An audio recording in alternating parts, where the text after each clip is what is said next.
میرے زمانے میں یہ عجیب سانحہ رونما ہوا تھا کہ ماں باپ اپنے بچوں کے عشق میں اس طرح گرفتار ہوئے کہ خود ان کے کھلونے بن گئے۔ ہم ذرا قریب پہنچے تو آسماں کی نظر مجھ پر پڑی۔ اس نے لیلا کو دھوکا دیا۔ لیلا نے گھٹنوں سے سر اٹھایا، اس کی نظر میری نظر سے چار ہوئی۔ ان آنکھوں میں ایسی بے بسی، وحشت اور دکھ تھا کہ میرا دل کٹ کر رہ گیا۔ وہ اٹھی، بھاگ کر مجھ سے لپٹ گئی اور پوری قوت سے رونے لگی۔ اس کی زبان سے ابو ابو کے سوا کچھ اور نہیں نکل رہا تھا۔ میں بڑی مشکل سے خود پر ضبط کر رہا تھا۔ مجھے محسوس ہوا کہ یہ اگر روتی رہی تو کہیں میرے ضبط کا بند بھی میرا ساتھ نہ چھوڑ دے۔ میں نے اس کے سر پر ہاتھ پھیر کر کہا، بیٹا چپ ہو جا، میں نے تجھے بہت سمجھایا تھا نا، اس دن کے لیے جینا سیکھو، دنیا سوائے ایک فریب کے اور کچھ نہیں۔ ہاں آپ ٹھیک کہتے تھے، مگر میری آنکھوں پر پٹی بندھی ہوئی تھی۔ یہ کہتے ہوئے اس کی سسکیوں کی آواز اور بلند ہو گئی۔ وہ میرے سینے سے لگی ہوئی تھی اور میری نظروں کے سامنے سے اس کی پیدائش، بچپن، لڑکپن، جوانی اور زندگی بھر کے تمام مراحل کی تصویریں گزر رہی تھیں۔ کبھی بستر پر پڑی ہوئی وہ گڑیا جس کے رونے سے میں بے چین ہو جایا کرتا تھا، کبھی فراک پہنی ہوئی وہ پری جس کی ایک ایک ادا پر میں جان نثار کرتا تھا، کبھی اسکول کے یونیفارم میں بیگ لٹکائے وہ معصوم سی کلی، کبھی کالج کے یونیفارم میں پھولوں جیسی وہ بچی، اور کبھی شادی کے جوڑے میں سجی میرے دل کا وہ ٹکڑا جو اس وقت سراپا حسرت و یاس کی صورت بنے میرے سینے سے لگی تڑپ رہی تھی۔ مجھے لگا جیسے میرا دل پھٹ جائے گا۔ میں نے اسے بازوؤں سے پکڑ کر خود سے دور کر دیا اور اپنا سر پکڑ کر کھڑا ہو گیا۔ اتنے میں آسماں بھی ہمارے قریب آ کر کھڑی ہو چکی تھی۔ میری آخری بات سن کر وہ بولی، انکل مجھے تو ساری امید آپ سے تھی، لیکن اب آپ بھی نا امید کر رہے ہیں۔ تمہیں یاد ہے آسماں، جب تم لیلا کے ساتھ پہلی دفعہ میرے گھر آئی تھی تو میں نے تم سے کیا کہا تھا؟ مجھے یاد ہے ابو، آپ نے اس سے کیا کہا تھا؟ آسماں کی جگہ لیلا نے جواب دیا۔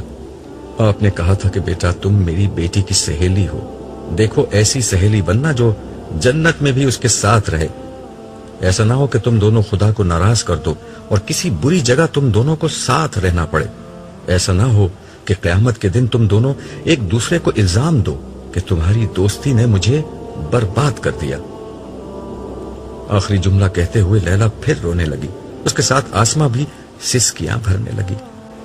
یہ ساری باتیں لیلا مجھے بتاتی تھی، اس نے آپ کی کتابیں بھی مجھے پڑھنے کے لیے دی تھی، مگر مجھے اردو پڑھنی نہیں آتی تھی۔ میری بدقسمتی کہ میری ساری زندگی غفلت، دنیا پرستی، فیشن، نمود و نمائش، اسراف اور تکبر میں گزر گئی۔ مجھ پر حسین نظر آنے کا خط سوار تھا۔ میں نے لاکھوں روپے زیور، کپڑوں اور کاسمیٹکس میں برباد کر دیے، مگر غریبوں پر میں کبھی کچھ نہ خرچ کر سکی، کبھی کیا بھی تو اس کو بہت بڑا احسان سمجھا، حالانکہ اللہ نے ہمیں بہت مال و دولت عطا کیا تھا۔ یہی نہیں، مجھے جب غصہ آتا تھا تو میں بے دریغ اسے کمزور لوگوں پر اتارتی تھی۔ باحیا لباس پہننا میرے نزدیک غربت کی علامت تھی۔ چغلیاں، غیبت، عیب جوئی میرے لیے معمولی باتیں تھیں۔ یہ معمولی باتیں آج اتنا بڑا روگ بن جائیں گی، مجھے نہیں معلوم تھا، مجھے نہیں معلوم تھا۔ یہ کہہ کر ایک دفعہ پھر وہ پھوٹ پھوٹ کر رونے لگی۔ لیلا افسردہ لہجے میں بولی، اس کے امی ابو بہت برے حال میں ہم سے ملے ہیں، ان کے ساتھ پتہ نہیں کیا ہوگا۔ پھر وہ مجھے دیکھ کر بولی، ابو میرے ساتھ کیا ہوگا؟ یہ کہتے ہوئے اس کی آنکھوں سے آنسو جاری تھے۔ بیٹا انتظار کرو، امید یہ ہے کہ اب زیادہ دیر نہ گزرے گی کہ حساب کتاب شروع ہو جائے گا۔ اس وقت مجھے اللہ کی رحمت سے امید ہے کہ اتنی سختی اٹھانے کے بعد وہ تمہارے وہ گناہ معاف کر دے گا جو تم نے دنیا میں معمولی سمجھ کر کیے تھے۔ کاش ابو میں آپ کا راستہ اختیار کر لیتی۔ آپ نے مجھے بہت سمجھایا تھا کہ ایمان زبان سے کلمہ پڑھ لینے کا نام نہیں، خدا کی ہستی کو اپنی زندگی بنا لینے کا نام ہے۔ رسمی عبادت خدا کو مطلوب نہیں، اسے قلب کی دینداری چاہیے، اسے چند بے روح سجدوں کی ضرورت نہیں، ایک سچا خدا پرست بندہ چاہیے۔ ایمان میری زندگی میں تو تھا، مگر وہ میری شخصیت کا احاطہ نہ کر سکا۔ میں نے آپ کے کہنے سے نمازیں تو پڑھی، مگر خدا کی یاد میری زندگی نہیں بن سکی۔ میں نے روزے تو رکھے، مگر مجھ میں سچا تقوی پیدا نہیں ہو سکا۔ زیادہ سے زیادہ مجھے 50 برس وہ سب کرنا پڑتا۔ یہاں تو صدیاں گزر گئی ہیں اس گرمی اور سختی میں پریشان گھومتے گھومتے۔ لیلا کی بات سن کر آسماں نے اس کے کندھے پر ہاتھ رکھ کر سسکتے ہوئے کہا، بہن تم مجھ سے تو بہتر ہو، میں نے تو زندگی میں نماز روزہ کچھ نہیں کیا، اخلاقی گناہ، نمود و نمائش، اسراف، تکبر اور حق تلفی وغیرہ اس کے علاوہ ہیں۔ میرا کیا ہوگا؟ مجھے تو سوائے جہنم کے کوئی انجام نظر نہیں آتا۔ یہ کہہ کر وہ چیخ چیخ کر رونے لگی۔ ہم دونوں ایک دفعہ پھر تیزی سے چل رہے تھے۔ عرش کی حدود سے نکلتے ہی ایک انتہائی گرم اور حبس زدہ ماحول سے واسطہ پڑا۔ لگتا تھا کہ سورج 9 کروڑ میل سے 1.25 میل کے فاصلے پر آ کر دہکنے لگا ہے۔ ہوا بالکل بند تھی، لوگ پسینے میں ڈوبے ہوئے تھے، پانی کا نام و نشان نہ تھا۔ مجھ پر جام کوثر کا اثر تھا، وگرنہ اس ماحول میں تو ایک لمحہ گزارنا ناممکن تھا۔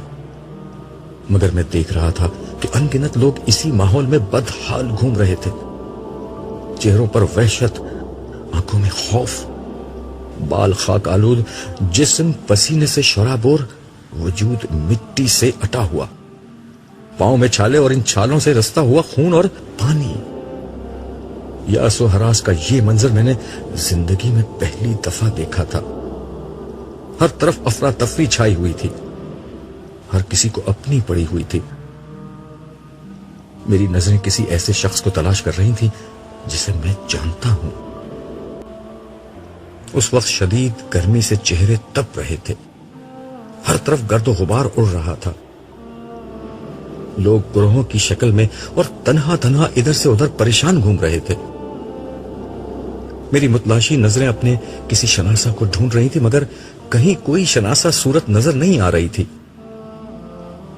اچانک ایک طرف سے ایک لڑکی نمودار ہوئی، اور قبل اس کے کہ میں اس کی شکل دیکھ پاتا وہ میرے قدموں میں گر کر بے بسی سے رونے لگی۔ میں نے قدرے پریشانی سے سالے کی سمت دیکھا۔ اس نے سپاٹ لہجے میں لڑکی سے کہا، کھڑی ہو جاؤ۔ اس کے لہجے میں نہ جانے کیا تھا کہ میری ریڑھ کی ہڈی میں سنسناہٹ ہونے لگی۔ لڑکی بھی سہم کر کھڑی ہو گئی۔ میں نے اس کا چہرہ دیکھا، یہ چہرہ خوف، اندیشے اور غم کے سایوں سے سیاہ پڑ چکا تھا، چہرے اور بالوں پر مٹی پڑی ہوئی تھی، پیاس کے مارے ہونٹوں پر پپڑیاں جمی ہوئی تھیں، اور وحشت زدہ آنکھوں میں خوف و دہشت کا رنگ چھایا ہوا تھا۔ کرب کی ایک لہر میرے وجود کے اندر اتر گئی۔ میں نے اس چہرے کو جب پہلی دفعہ دیکھا تھا تو بے ساختہ چشم بددور کہا تھا۔ گورا رنگ، کھڑا کھڑا ناک نقشہ، کتابی چہرہ، گلابی ہونٹ، نیلی آنکھیں اور گہرے سیاہ بال۔ خدا نے اس چہرے کو قدرتی حسن سے اس طرح نوازا تھا کہ زیب و زینت کی اسے حاجت نہ تھی۔ مگر آج یہ چہرہ بالکل بدل چکا تھا۔ ماضی کا جمال روز حشر کے حزن و ملال کی تہ میں کہیں دفن ہو چکا تھا۔ سراپا حسرت، سراپا وحشت، سراپا اذیت اور مجسم ندامت۔ یہ وجود کسی اور کا نہیں، میرے چہیتے بیٹے جمشید کی بیوی اور اپنی بڑی بہو ہما کا تھا، جو حسرت و یاس کی ایک زندہ تصویر بن کر میرے سامنے کھڑی تھی۔ ابو جی مجھے بچا لیجئے، میں بہت تکلیف میں ہوں، یہاں کا ماحول مجھے مار ڈالے گا۔ میں نے ساری زندگی کوئی تکلیف نہیں دیکھی، مگر لگتا ہے کہ اب میری زندگی میں کوئی آسانی نہیں آئے گی۔ اللہ کے واسطے مجھ پر رحم کیجئے، آپ اللہ کے بہت محبوب بندے ہیں، مجھے بچا لیجئے۔ یہ کہتے ہوئے ہما ہچکیاں لے کر رونے لگی۔ جمشید کہاں ہے؟ میں نے ڈوبے ہوئے لہجے میں دریافت کیا۔ وہ یہیں تھے، وہ بھی آپ کو ڈھونڈ رہے ہیں۔ مگر یہ اتنی بڑی جگہ ہے اور اتنے سارے لوگ ہیں، کسی کو ڈھونڈنا ناممکن ہے۔ ان کا حال بھی بہت برا ہے۔ وہ مجھ سے بہت ناراض تھے۔ انہوں نے ملتے ہی مجھے تھپڑ مار کر کہا تھا کہ تمہاری وجہ سے میں برباد ہو گیا۔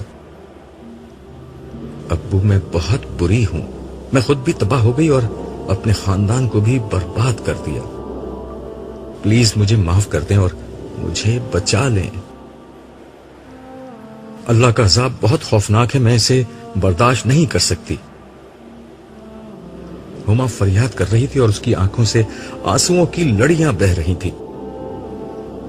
میرے دل میں پدری محبت کا جذبہ جوش مارنے لگا۔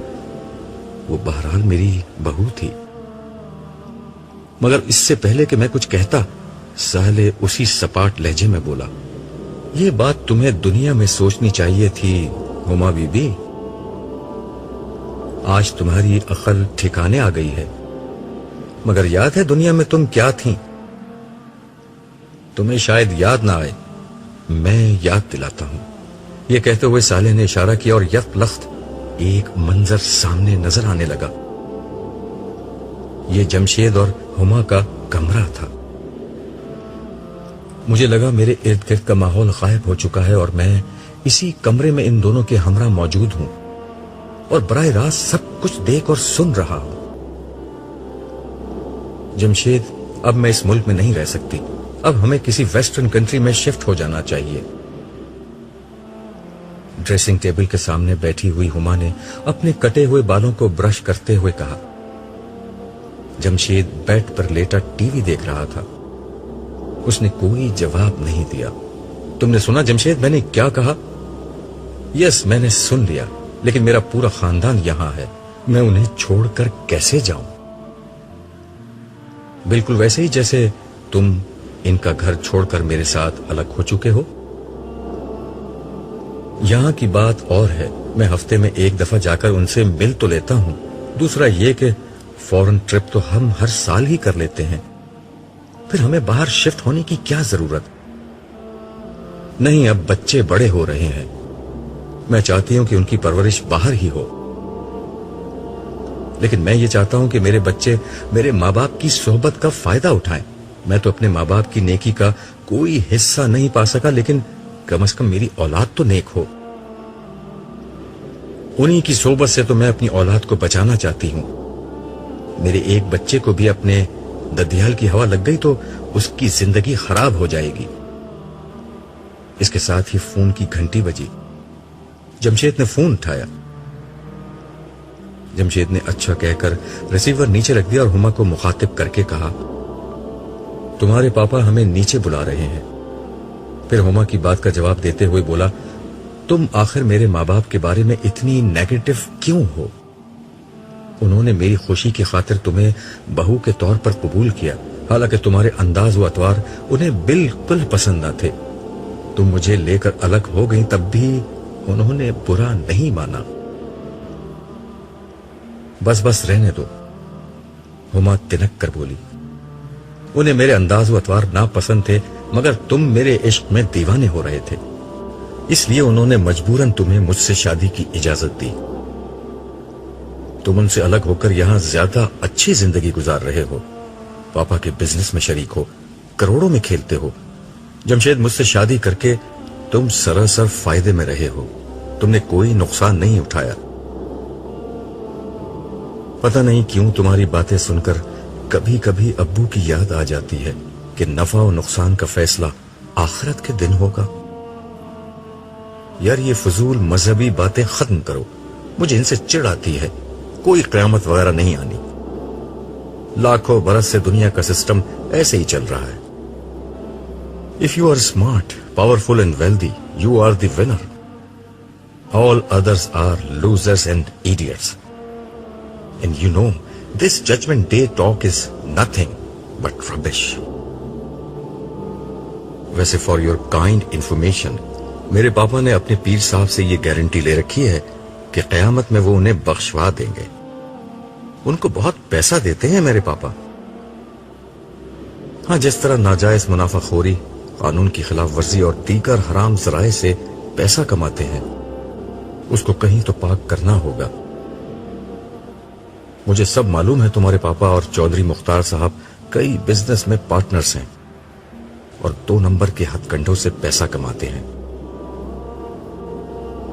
اچھا، اتنا ہی حلال حرام کا خیال ہے تو چھوڑ دو پاپا کا بزنس. بزنس تو چھوڑ دوں مگر تمہیں کیسے چھوڑوں؟ مجھے معلوم ہے کہ اس کے بعد جاب کرنے سے نہ تمہارے خرچے پورے ہوں گے اور نہ میں تمہارا لیونگ سٹینڈرڈ مینٹین کر سکوں گا.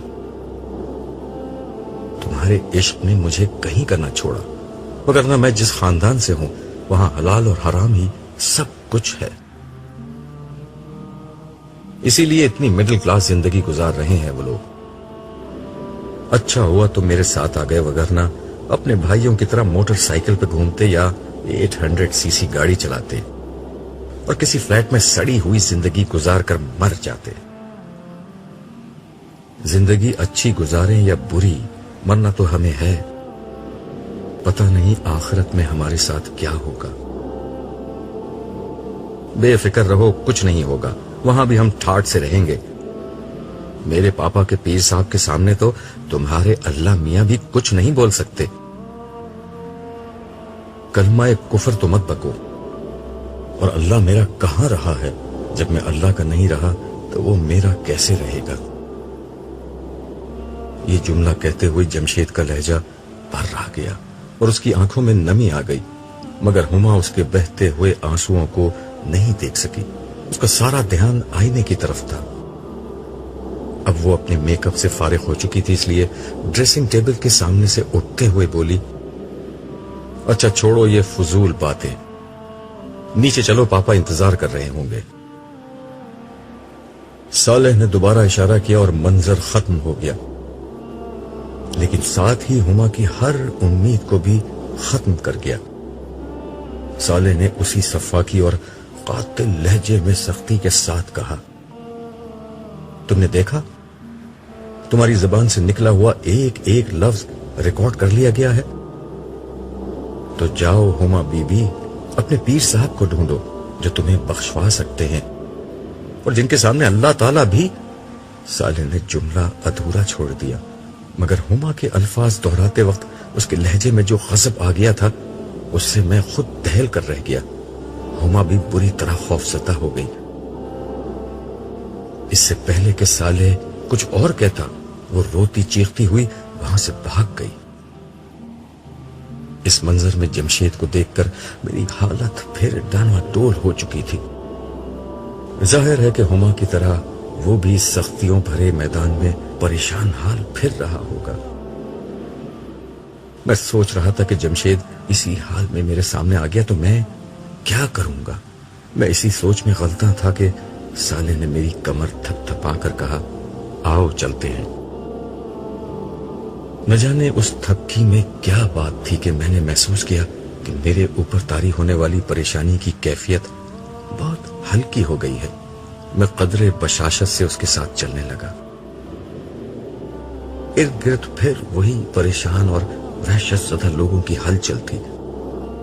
ہم کچھ ہی دور آگے چلے تھے کہ سامنے سے چودھری مختار صاحب آتے نظر آئے. انہوں نے شاید مجھے دیکھ لیا تھا اور میری ہی طرف آ رہے تھے. چودھری صاحب میرے بیٹے جمشید کے سسر کے بزنس پارٹنر تھے. اس حیثیت سے میری ان سے رسمی واقفیت تھی. میرے قریب آتے ہی انہوں نے مجھ سے گلے ملنے کی کوشش کی، جسے صالح نے ہاتھ آگے بڑھا کر یہ کہتے ہوئے ناکام بنا دیا، دور رہ کر بات کرو. اس کا لب و لہجہ اتنا درست تھا کہ مجھے بھی اس سے اجنبیت محسوس ہونے لگی. اپنی اس رسوائی کے باوجود چودھری صاحب کے جوش میں کمی نہ آئی. وہ کہنے لگے، مجھے یقین تھا عبداللہ صاحب آپ مجھے ڈھونڈتے ہوئے ضرور آئیں گے. آپ کو یاد ہے عبداللہ صاحب، میں نے ایک مسجد تعمیر کرائی تھی جس میں آپ بھی نماز پڑھا کرتے تھے. اس کے علاوہ بھی میں غریبوں مسکینوں کی مدد کیا کرتا تھا. مجھے یاد ہے چودھری صاحب، میں نے دھیرے سے انہیں جواب دیا. بس تو آپ میری سفارش کر دیجئے. میں بہت دیر سے پریشان گھوم رہا ہوں. یہاں تو جس کو دیکھو اپنی ہی پڑی ہے، نہ کوئی کچھ بتاتا ہے نہ سیدھے منہ بات کرتا ہے. یہ آخری بات کہتے ہوئے انہوں نے بے اختیار صالح کی طرف دیکھا.